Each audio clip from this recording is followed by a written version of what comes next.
बड़ी खबर आपको बता दें, रिया चक्रवर्ती को सीबीआई ने पूछताछ के लिए बुलाया है। तो बड़ी खबर आपको बता दें, रिया चक्रवर्ती घर से डीआरडीओ गेस्ट हाउस के लिए निकली हैं और मुंबई के डीआरडीओ गेस्ट हाउस में अब सीबीआई उनसे पूछताछ करेगी।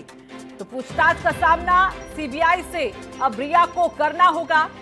दरअसल अब तक ईडी के सवालों का सामना करती रही, जिस तरह से बैंक ट्रांजैक्शन को लेकर सवाल किए जाते रहे ईडी की तरफ से, लेकिन आखिरकार किस तरह के रिश्ते और किस तरह से जो चीजें सामने आ रही हैं, एक एक करके जिस तरह के आरोप रिया पर लग रहे हैं, उन सवालों के जवाब अब रिया को देने पड़ेंगे। और उसके लिए रिया अपने घर से निकल चुकी हैं डीआरडीओ गेस्ट हाउस में जाने के लिए। तो तस्वीरें आप देख सकते हैं, सीधी तस्वीरें वहीं की दिखा रहे हैं। रिया, जिनको सीबीआई ने बुलाया है पूछताछ के लिए, अब सवालों का सामना रिया को करना पड़ेगा। तो कल शौविक, रिया के भाई, से पूछताछ की गई थी सीबीआई के जरिए और ईडी ने सम्मन भेजा था रिया के पिता को।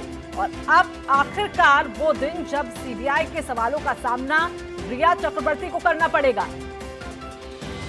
तो लगातार अपने आप को बेगुनाह बताती हुई रिया चक्रवर्ती जो अब सवालों का सामना करेंगी, वो पूरी कहानी बयां की जाएगी रिया चक्रवर्ती के जरिए, जिसको लेकर पूरा देश ये आखिरकार जानना चाहता है कि आखिरकार सुशांत केस में रिया चक्रवर्ती की संलिप्तता किस तरह से है, क्यों उन पर आखिरकार इतने सवाल उठ रहे हैं, अगर वो अपने आप को, खुद को निर्दोष यहां पर बता रही हैं।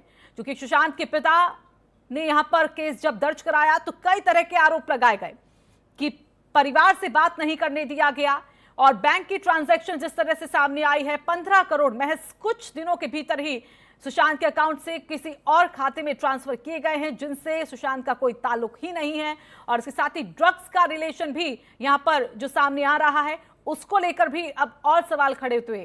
इसके साथ ही कई ऐसी चैट्स भी सामने आई हैं जिससे सवालों का खड़ा होना लाजमी है। तो फिलहाल ये तस्वीरें सीधे आपको दिखा रहे हैं रिया चक्रवर्ती, जो फिलहाल अपने घर से डीआरडीओ गेस्ट हाउस के लिए निकल चुकी हैं, जहां पर सीबीआई की पूरी टीम है जो एक एक करके सुशांत केस से जुड़े हुए उन तमाम लोगों से पूछताछ कर रहे हैं। और अब बारी है रिया चक्रवर्ती की उन सवालों का सामना करने की।